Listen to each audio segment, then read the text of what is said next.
Salut à tous, c'est Kazin, j'espère que vous allez bien. Aujourd'hui, on va sunboxer l'édition limitée sortie sur 3DS du jeu Hyrule Warrior Legend. Alors franchement, il n'y a que le nom qui est édition limitée parce que c'était pas du tout une édition limitée. À l'époque, on le trouvait de partout. Encore maintenant, c'est pas très recherché. On en discutera après, à la fin de cette vidéo. Mais place maintenant à l'ouverture de ce coffret. Donc déjà, c'est un coffret qui contient le jeu et cette magnifique boussole. Je crois que c'est une boussole, si je dis pas de bêtises, on va voir ça ensemble.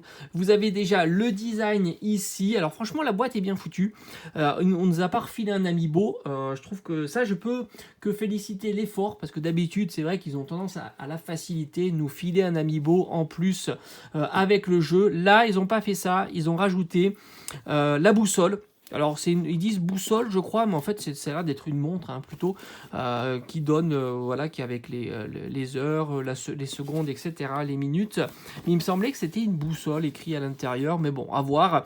Donc, plongé au cœur de la bataille avec les plus grandes guerres d'Hyrule. Franchement, moi, j'ai kiffé ce jeu, surtout sur la Nintendo Wii U et la version Switch, qui donne pas mal de trucs sympas. Alors, il y a la version définitive sur Switch, et puis après, il y a eu Hyrule Warrior 2, qui est juste génial. Donc, packaging vraiment super sympa avec les différents protagonistes. On va regarder ce qu'il y a à l'intérieur. Alors ils disent montre boussole, voilà c'est ça. J'avais dit boussole, mais en fait c'est montre boussole, c'est-à-dire que ça a le design de la boussole, mais en même temps c'est une montre. Voilà. Alors on va ouvrir ça. Alors il y a donc un...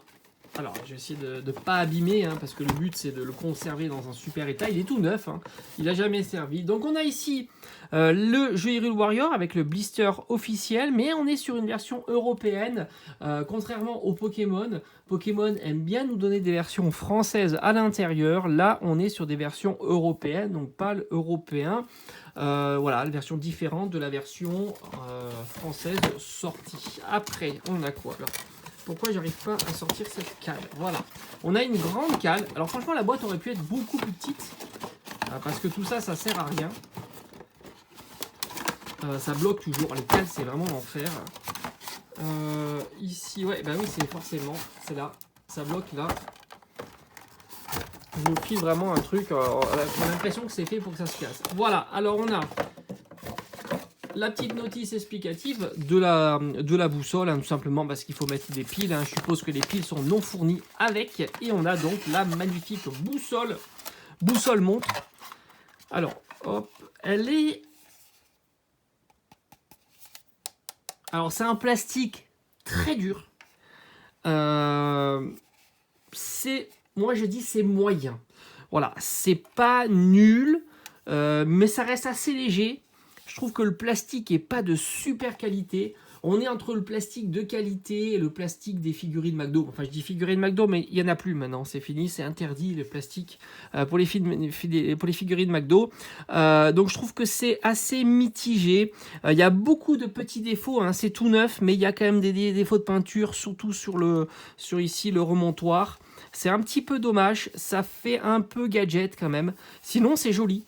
De loin comme ça, c'est très très beau. Là ici c'est gravé, le décor de la boussole est bien sympa, les aiguilles des montres sont plutôt chouettes et au dos on retrouve donc le symbole de la Triforce, c'est plutôt joli.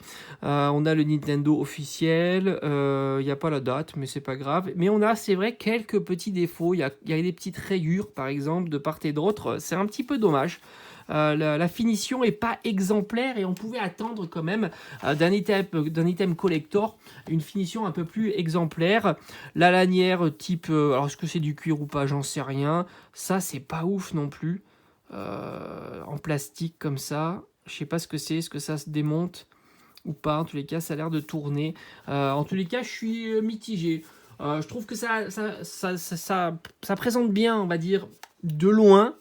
Et puis quand on regarde vraiment dans les détails, la finition, elle n'est pas exemplaire. Voilà. J'ai fait le tour de ce collector. Alors un collector comme ça, neuf, franchement, comptez pas plus de 50 €. Je pense que ça les vaut. pas plus de 50 euros. Savoir que le jeu sous blister, il est pas trop recherché, il doit valoir entre 20 et 30 euros. Donc pour un collector complet, en très bon état, ou voire neuf, faut aller à 50 euros et pas plus. Et je pense que même le prix de sortie était plus cher que le prix de maintenant. Voilà, j'espère que cette petite vidéo présentation de ce petit coffret, alors j'aime pas trop dire l'édition limitée parce qu'il n'y avait rien de limité dans ce collector, mais bon, c'est comme ça. Allez, je vous dis à bientôt sur la chaîne. Ciao, ciao.